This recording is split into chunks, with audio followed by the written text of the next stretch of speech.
Welcome to the Software Report, a leading information source on software companies and solutions. In this episode, we speak with Edris Bemanian, CEO and board member of Engage3, a retail pricing and analytics company that helps retailers and brands understand and optimize their price image. Engage3 combines competitive pricing data, predictive analytics, and price optimization models to help retailers balance customer perception, margin performance, and store traffic. Its platform is used across grocery, convenience, mass, and specialty retail to support localized pricing decisions in highly competitive markets. Engage3 works with many of the world's largest retailers and consumer brands, providing tools that connect pricing strategy and consumer behavior and trade promotion effectiveness. Edris brings a long-standing background in pricing analytics and consumer behavior to the company's leadership. I'm your host, RJ Lumba. We hope you enjoyed the show. If you liked the episode, click to follow. Edris, thanks so much for taking the time. Great to be with you. Thanks for having me, RJ. Maybe where we could start is Engage3, because the company does something really interesting that we don't encounter very often, which is honing in on the pricing dynamics, particularly in the retail space and the consumer space. You know, everyone knows that price plays a role in a consumer's buying decision, but they don't know the science behind it, or they don't know the psychological aspects, which are fascinating. So maybe let's start with Engage3, what it does, and then we'll kind of go more into pricing. Yeah, absolutely. I would love to. Our founders actually started Engage3, and I love the play on the name. So what it means is engage with the retailer, the manufacturer, and the consumer. So those are the three that we want to support. From a retailer perspective, we help them measure what their price perception is, and we help them take control of it. So what you often see with pricing is people take prices up, people pay these higher prices initially, and then they get frustrated, right? You lose the loyalty of your customers as a retailer if you keep just taking prices up. So our philosophy and our view is you've got to be competitive, and you've also got to understand who your customers are and what they care about and how that varies across different markets. So we bring in billions of data points that we go and collect. We apply our proprietary price image science, and we help our retail customers understand where should you lean in and actually lower prices significantly or disproportionately to show your customers that you're trying to meet them where they need to be met. Where do you need to be competitive? And where are there customers that are willing to pay more? Because, you know, the products are ones that they're willing to pay more for to help you manage your profitability as well. So it's all about sustainability, and it's about building loyalty in the retailer context. In the manufacturing context, we help manufacturers understand, how do customers feel about my products? What are the ratings and reviews of my products across retail channels? What are customers saying? So ultimately customer sentiment. And all of that then comes back and leads to, how do the manufacturers help retailers set the right prices for their products in the store too? And ultimately the goal here is, how do you, in the long term, get to personalized pricing that actually helps consumers be met where they want to be met, even at an individualized level? And so the idea here is, if I care about sustainability products, then how do I get offers for products that are sustainable to help win more of my loyalty at your store or for your products?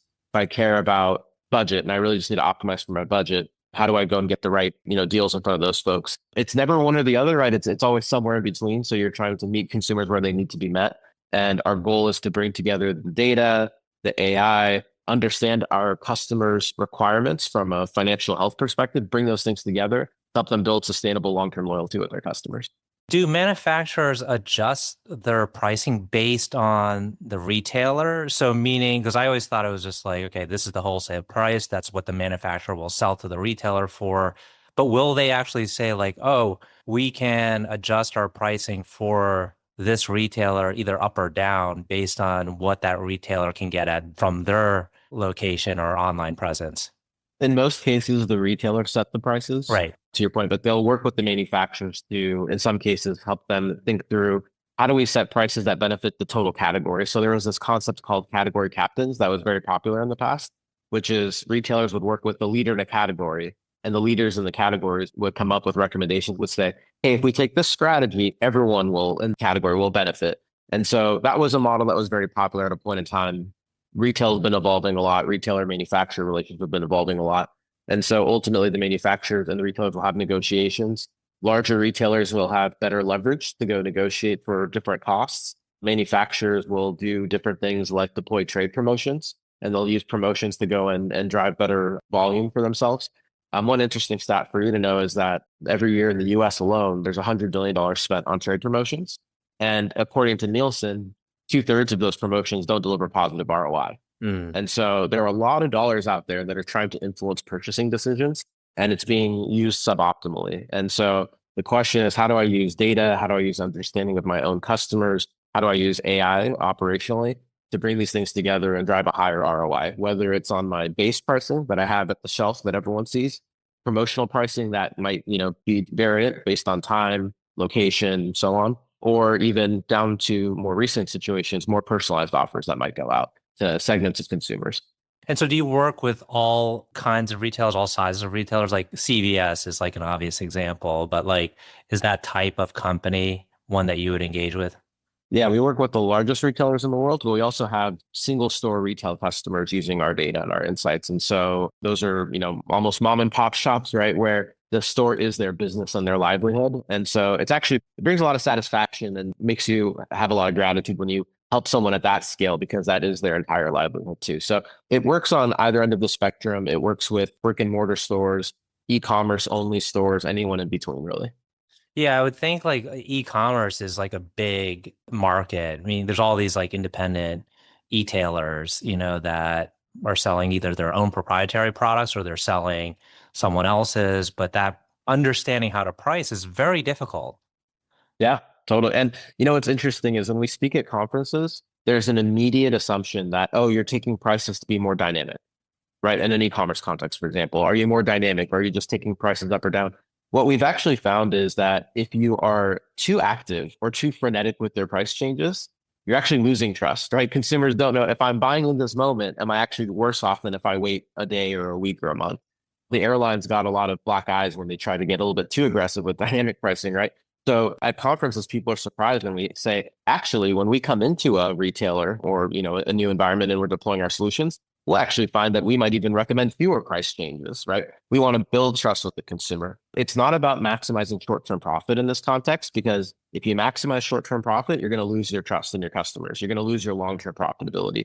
So our solution actually goes and looks at long-term profitability and lifetime value in that context and says, if you want to consistently build trust, relationship, and loyalty, these are the steps that you take. And I think that's helped us differentiate significantly, because so many of the initial first generation and even second generation solutions that came along were focused on, hey, I can build you a profit tomorrow, right? And well, how do you do that? Well, you're going to raise prices, right? Well, if I raise prices, maybe someone ended up buying the product because I already went through the effort to, find the products in the store and I'm at the counter, but I get sticker shock when I'm at the register, right? Am I going to, at that point, step away and say, you know what, I'm not going to do this transaction? Maybe. But a lot of people will still buy the product, but they'll remember, right? I was taken advantage of. I was not getting a good deal here. I'm going to either spread my trip out across other places, or I'm not coming back here. I'm just going to pay more attention and be more wary. And that's not sustainable. And no retailer wants that, by the way. Everyone has good intentions, of course. But the point is that you have to invest as well, right? You can't just take prices up. And I think what's funny is that in this macro environment, right, where consumer budgets are tightening, there's a lot of focus on pricing right now. Retailers and brands want to do the right thing. The question is, how do I do that while still meeting my shareholders' requirements, right? And that's a really tough challenge, because what often happens is a retailer will say, I want to be perceived to be a lower price retailer. And so they'll lower their prices. But the consumers may not notice or may not give them credit for lowering the prices. So then all they did was they just cut their gross profits, and they look like fools because it looks like they did something that didn't deliver any ROI.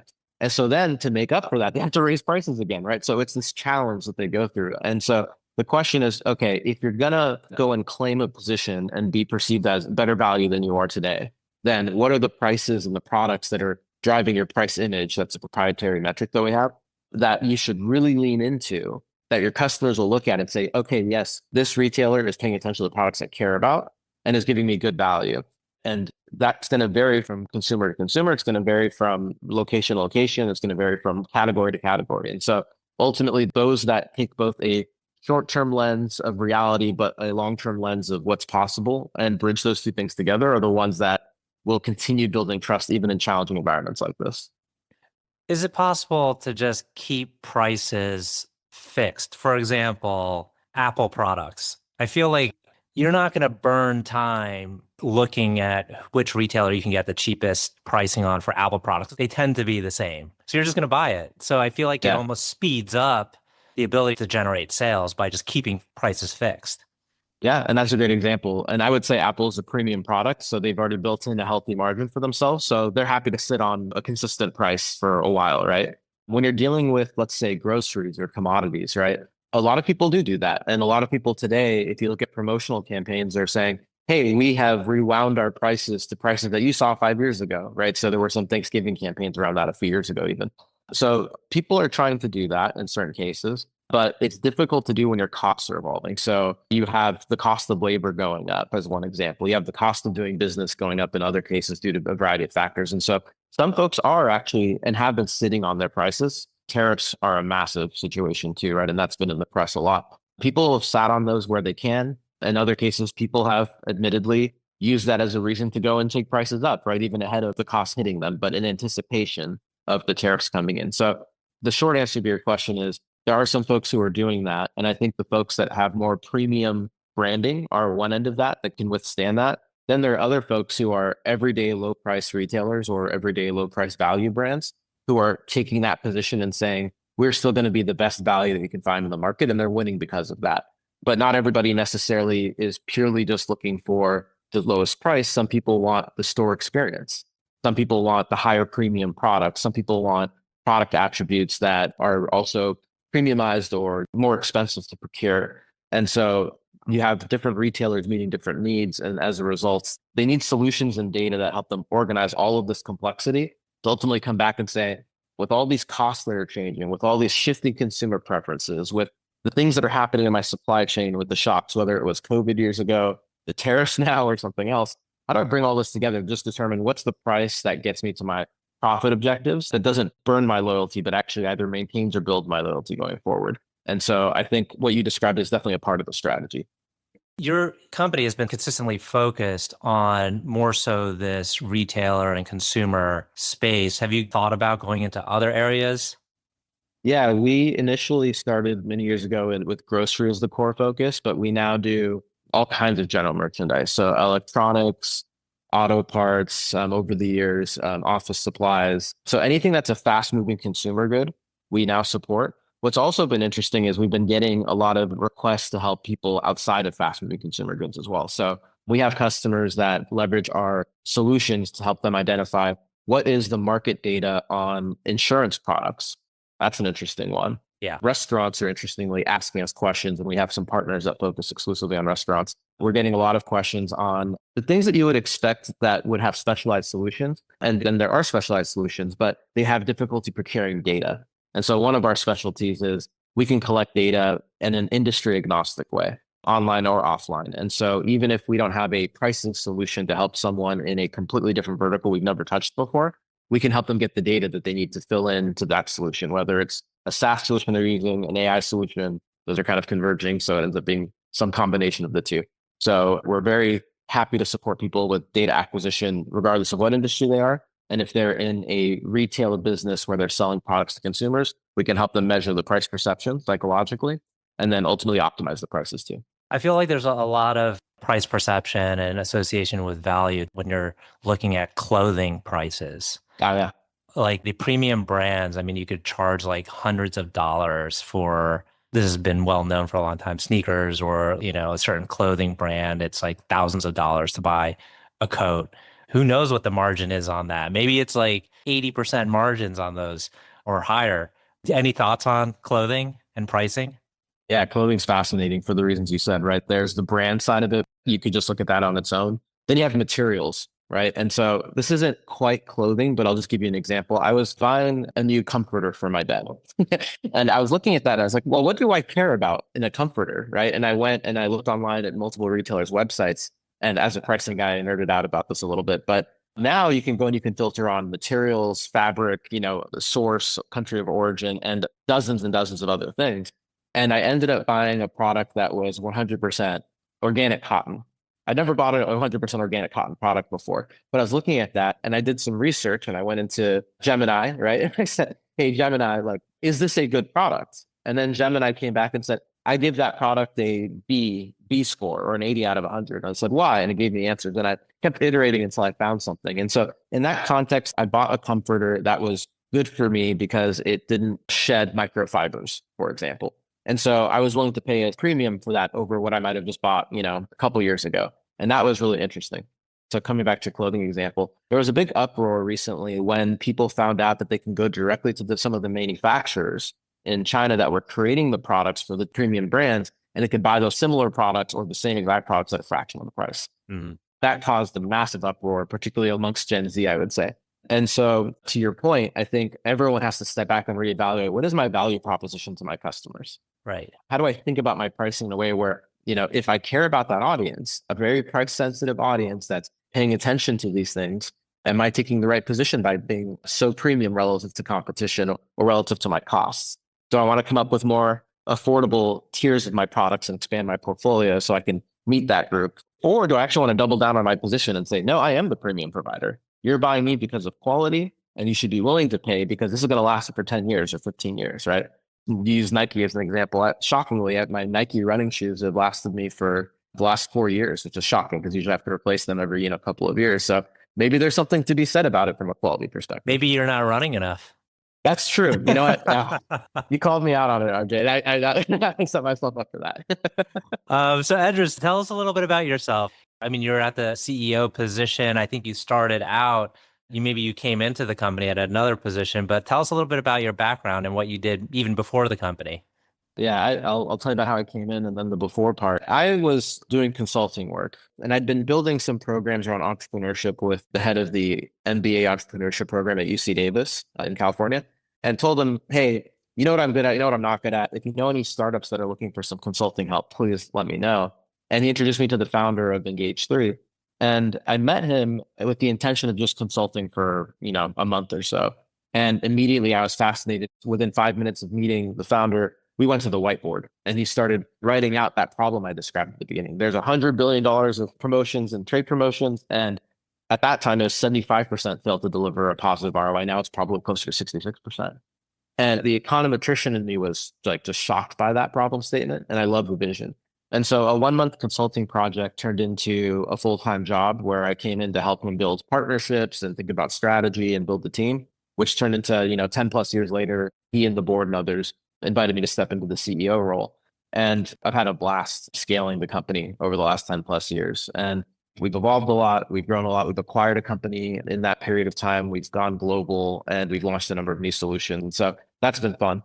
Prior to Engage3, I happened to be at the intersection of retail technology and entrepreneurship. So whether it was a company that helped build e-commerce enablement solutions for retailers, or whether it was a company that did food services, basically for universities or businesses and whatnot. And I got my first pricing bug when I was given the opportunity to manage a bunch of restaurants promotions. And it was just as someone who, again, studied economics, I had a lot of fun thinking about what are the promotions that people might care about at a Taco Bell versus a round table pizza.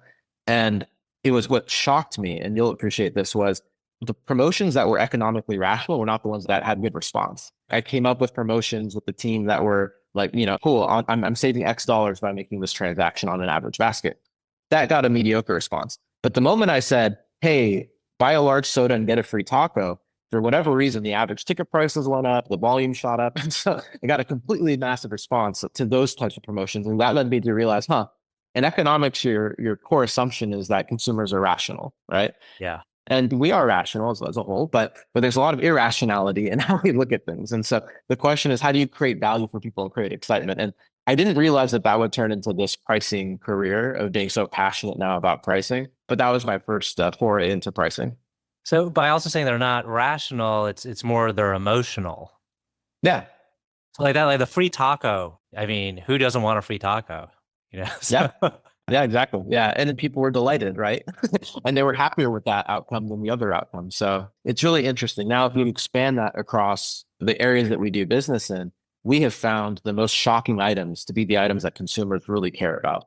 So we have found certain items that, are not your first top seller or your 10th top seller or even your 500th top seller of your items. But we found that there are certain items that resonate so much with the segment of consumers that if you price those very aggressively, like you discount those aggressively, there's a subset of consumers that will notice, and you'll create a halo effect where they'll say, I want to buy more products in the store because you took such good care of me in this context. And they'll even talk about it with other people. And so how do you find the treasure hunting around that from a data-driven analytical way? But then how do you also, as a total portfolio across your products, how do you make sure that you're orienting yourself towards long-term loyalty? And it's fascinating. So if we had more time, I would love to dive into more of those examples. But yeah, no, I was a big fan of economic studies, both in undergrad and BA school. So I could talk about this at length. A couple of things I want to hit before we end the conversation. One is, can you just give us a sense for the size of the business today? It doesn't have to be or scale or, stage you're at. It doesn't have to be in defined financial terms, but just in whatever way you can hint at. Yeah, absolutely. Yeah. So we have customers across over 100 countries using our solutions. Our associates are, in the hundreds. So we're, at any point in time between 250 and 300 associates. We serve hundreds of retailers, brands, and adjacent companies. We raised our Series D financing in late 2021.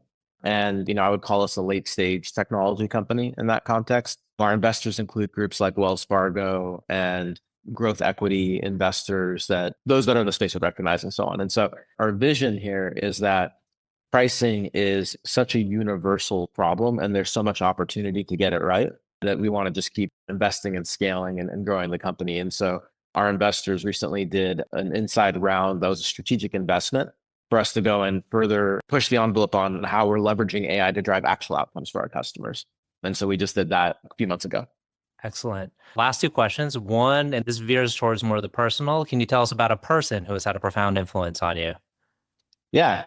If I'm picking just one person, I would pick my dad and my mom, of course, too. But in this context of Engage3, I would say he always pushed me to think about what's possible beyond what, we're working on now. And I think that was super motivating. And so I've always had a group of mentors around me that have always helped me out a lot. And so it's hard for me to choose one. But my dad, from the earliest days of challenging me with, how do you sell this pen and talk about this pen, right? Those types of exercise were material. And I think I've really appreciated the impact he's had on me. And what's been fun for me in a full circle moment is that he's built his own company, is us working in camaraderie and having someone who just objectively has your best interests at heart and in mind, giving you feedback and giving you advice as you go through your own growth journey. Excellent. Last question. Can you tell us about a charity, cause, or other endeavor that you're passionate about? Yeah, there's two that come to mind, if that's okay, if I give you two quick ones. Learn to Be is a nonprofit that I've recently become engaged with. And what they do is they provide free educational and tutoring services to students. So a great cause. They've been supported by a lot of senators and Congress people. And they're on a good tear where they're looking to significantly increase the amount of students that they reach. And their goal is to help particularly underprivileged and students that don't have access to additional educational resources with these educational tutoring services. So that's Learn to Be. Another one is a group called Kindling Smiles. Kindling Smiles was actually, full disclosure, started by my uncle. His son unfortunately passed away in a motorcycle accident, and he turned a tragic moment into a nonprofit where he actually started opening schools in Pakistan to help people who were in areas that don't have any access to education to get access to these schools. And now they're actually doing full K through high school education, and they've impacted many hundreds of students there as well. So basically, as you can tell, education is particularly interesting to me. Awesome. Edris, thank you so much for taking the time. It's been a great conversation. That was fun, RJ. I wish I could take more of your time. That was fun.